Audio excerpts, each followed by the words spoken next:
Welcome to my class, students. It's English. It so happened we are doing a chapter Jalebis and this is session 5. तो पहले के sessions में आपने क्या देखा है, एक स्कूल गोइंग चाइल्ड है. वो जो स्कूल गोइंग चाइल्ड है बहुत ही नोबल है, वर्चुअस स्टूडेंट है, उसे स्कॉलरशिप मिला करती है. तो उस दिन उसके पॉकेट में 4 रुपये थे जो उसे फी देनी थी. But what happened that day the teacher was absent, so he spend the money on buying jalebis and he distributed jalebis also to other children.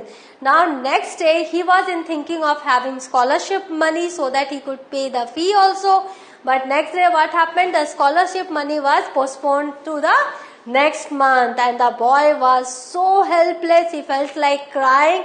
He went to the railway station of that village and under the shade of a tree he prayed hard to God, Allah मियाँ मुझे सिर्फ 4 रुपये दे दो. But he didn't get even a single पैसे. तो अब क्या हुआ उस बच्चे का, let's see in this session. Tired and defeated, मैं बहुत थक गया था और अपने को हारा हुआ समझ रहा था. Tired and defeated, I got up from there, मैं वहां से उठा and walked to the बाजार and बाजार की तरफ गया and waited for the school bell to ring. और वहां जाके मैं स्कूल बेल रिंग होने का वेट करता रहा. So that when the children came out, I too would walk home with them. कि जब बच्चे बाहर निकले तो मैं भी उनके साथ घर की तरफ चला जाऊं. As if I had come straight from school. और ऐसे लगे कि जैसे मैं सीधा स्कूल से आया हूं. I didn't even realize that I was standing near the jalebi वाला shop. और मैंने उस समय रियलाइज ही नहीं किया कि मैं उस समय कहाँ खड़ा था. वही जलेबी वाले की दुकान के पास खड़ा हुआ था जहाँ से मैंने जलेबियां खरीदी थी. Suddenly the हलवाई called out. Suddenly उस हलवाई ने क्या कहा, क्यों भाई, shall I wear rupees worth? क्या मैं 1 रुपए की तौल दूं? Don't want jalebis today. आज जलेबियां नहीं चाहिए. I felt like saying, I won't eat your jalebis today. मेरा ऐसा मन किया कि मैं बोलूं, आज मुझे तुम्हारी जलेबी नहीं खानी. But I would sure that like to roast your liver and eat that instead. लेकिन मैं इतना तो निश्चित हूँ कि मुझे तुम्हारा कलेजा रोस्ट करना है. Like to roast your liver and eat that instead. और जलेबी की जगह तुम्हारा मैं कलेजा रोस्ट करके खा लूं. But I wasn't feeling too well. तो लेकिन उस दिन मुझे कुछ अच्छा नहीं लग रहा था क्योंकि टायर्ड था और मैं बहुत ही थका हुआ था और बहुत ही दुखी था. सो आई सिंपली मूव्ड अवे. तो मैंने जलेबी वाले से कुछ नहीं कहा और मैं सीधा मूव्ड अवे कर गया. The next day I did the same thing. और दूसरे दिन भी मैंने यही किया. I got dressed and left home, went up to the school gate and then turned off to the railway station. मैं उठा, मैंने यूनिफॉर्म पहना, I got dressed and left home, मैंने घर छोड़ा, went up to the school gate तक गया and then turned off to the railway station. और वहां से कहाँ मुड़ गया, रेलवे स्टेशन की तरफ. Now see what is the psychology of the child. He was not sharing his problem with any of the family members. What he was doing, he was just leaving the school. He was not going to the school. And this was an alarming sign. When you find someone very isolated, love to live very isolated, please try to talk to the person. क्योंकि ये जो बच्चा है वो घर में भी isolated रहता होगा लेकिन किसी ने उस पर ध्यान नहीं दिया. और ये दूसरे दिन भी उसने यही किया. वो स्कूल गया और वहां से वो रेलवे स्टेशन की तरफ मुड़ गया. Under the same tree I sat and began to say the same prayer. वो उसी पेड़ के नीचे बैठा और वही सारे प्रेयर्स उसने फिर से किए. आई रिपीटेडली प्लीडेड. मैं बार बार भगवान से प्लीड कर रहा था, रिक्वेस्ट कर रहा था, अल्लाह मियाँ at least give it to me today. कल आपने नहीं दिया, चलो आज दे दो. Today is the second day, आज तो दूसरा दिन है. देन आई सेड, फिर मैंने कहा, all right come let's play a game. चलो एक गेम खेलते हैं. I will go from here to that signal. मैं यहाँ से उस सिग्नल की तरफ जाऊंगा. You secretly place 4 rupees under this big rock. और आप क्या करो, चुपके से ये जो बड़ा सा पत्थर है उसके नीचे 4 रुपये रख दो. I will touch the signal and come back. मैं वो सिग्नल टच करके आऊंगा. What the child is thinking कि the God is not coming because of his presence. तो what he is saying, ठीक है मैं नहीं देखूंगा, आप जाओ, मैं चला जाता हूँ और आप पीछे से बिग रॉक के नीचे 4 रुपये आप दे दो. I will touch the signal and come back. What fun it will be if I pick up the rock and find 4 rupees underneath. और मैंने ये सोचा कितना मजा आएगा कि जब मैं सिग्नल छू कर आऊंगा और बड़ा सा पत्थर उठाऊंगा तो मुझे 4 रुपये मिलेंगे. So, are you ready? क्या आप रेडी हो? I am going towards the signal. मैं सिग्नल की तरफ जा रहा हूँ. 1, 2, 3 और वो बच्चा 1, 2, 3 करके सिग्नल की तरफ दौड़ गया. क्या आपको लगता है 4 रुपये मिलेंगे? कभी नहीं मिलेंगे. Because the child, who will give money to the child? Obviously his parents, his chacha jan, whosoever is present in the family member. But he was not asking money from them. He was asking money from someone who is not there to help him. ऐसा कभी नहीं होता life में. ऐसा कभी कोई magic नहीं होता कि अचानक से आप कुछ भी मांगो और तुरंत वो आपके सामने हाजिर हो जाए. And this is a big lesson that this story is giving you. Please don't consider it always only as a story of a child. Please, ये हम सबके साथ हो सकता है. I went up to the signal and returned smiling. मैं signal की तरफ गया और लौट के आया हंसते हुए, स्माइल करते हुए. But I couldn't find the courage to pick up the rock. लेकिन मेरी हिम्मत नहीं हो रही थी कि मैं रॉक को उठाऊं. What if the coins were not there? क्या होगा यदि वहाँ कॉइन्स नहीं होंगे? But then I thought, what if they were? लेकिन तभी मुझे लगा अच्छा अगर वहाँ हुए तो. Finally after saying बिस्मिल्लाह, फिर बिस्मिल्लाह कहते हुए when I lifted the rock, this big hairy worm got up.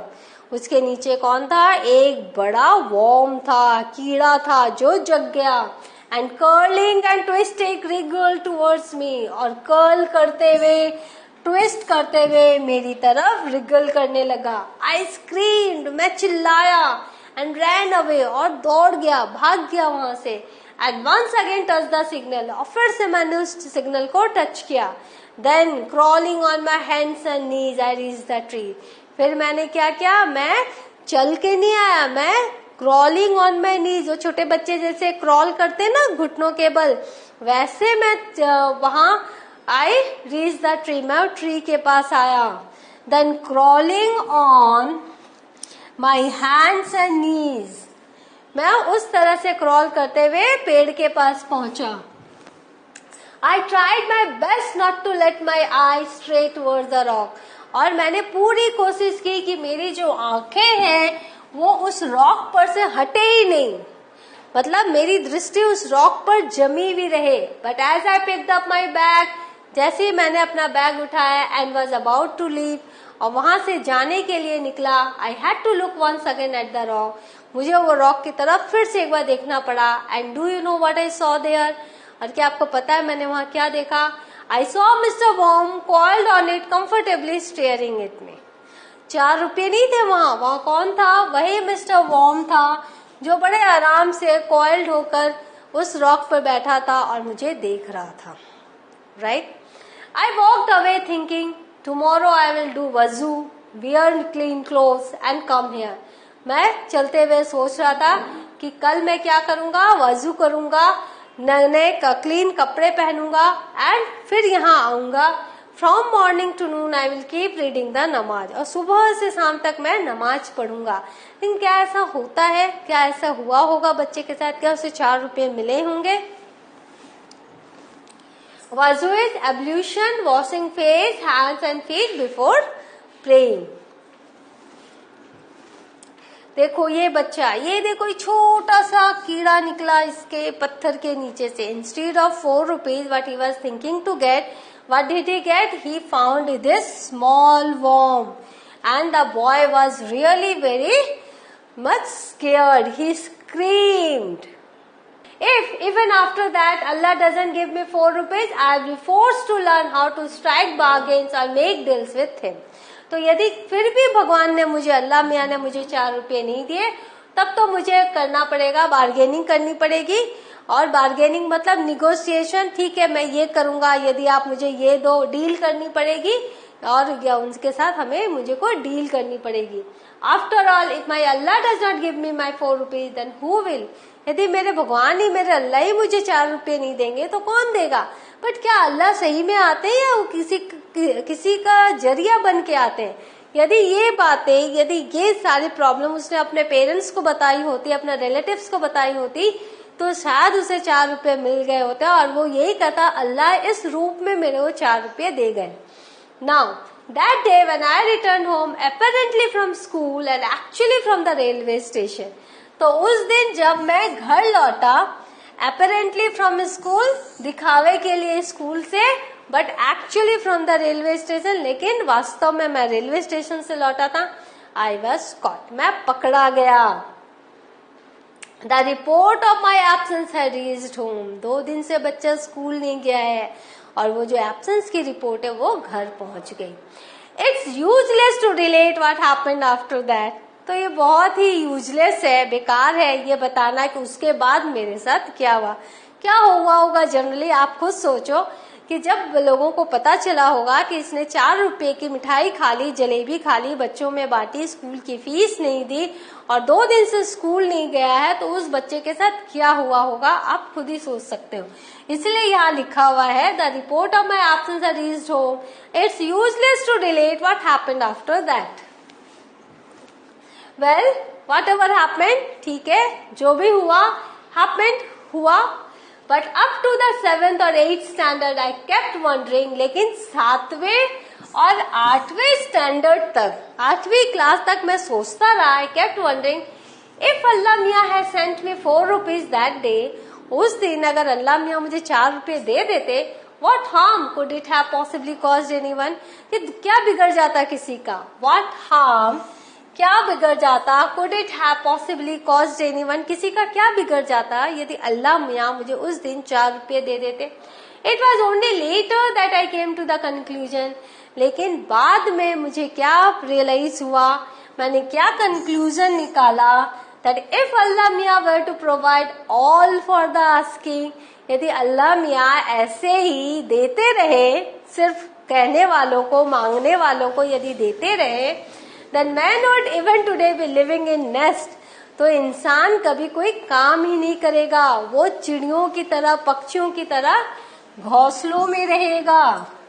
then man would even today, आज तक be living in nest like vultures and crows, जैसे vultures रहते हैं, जैसे crow रहते हैं, वैसे इंसान भी रहते, and would not have learned the art of making jalebis, और कभी भी जलेबी बनाने की कला को नहीं सीखते। यहाँ पर what does he mean, कभी भी मेहनत करना नहीं सीखते, कभी भी मेहनत से अर्न करना नहीं सीखते, क्योंकि जिसको आर्ट ऑफ मेकिंग जलेबीज आती है उसको सेलिंग भी आएगी और जब वो सेल करेगा तो वो अर्न भी करेगा।